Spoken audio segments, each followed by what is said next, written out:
அப்பா என்னப்பா அது? வேண்டாமா, இறக்க வேண்டாம். என் மனசுடைய பாரத்தை இறக்கணும்னா நான் இந்த பாரத்தை சுமந்தே ஆகணும்.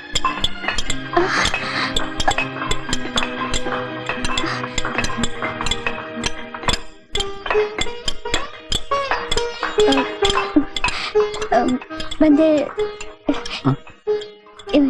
எங்க அப்பா அம்மா வந்திருக்காங்க. எஜமானா?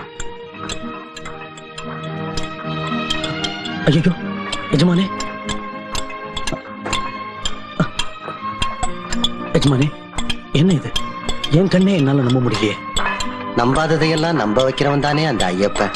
அன்னைக்கு வீட்டுக்கு பின்புறம் அந்த பழைய சவர் இடிஞ்சு விழுந்து அதுல அநியாயமா சிக்கிக்கிட்டு ஒரு சாக இருந்தாரு.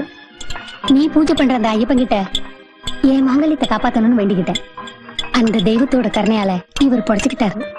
பண ஆசையினால அகங்காரம் பிடிச்சிருந்தான்னா மனம் திருந்தி அவன் திருவடிக்கே வந்துட்டான்பா.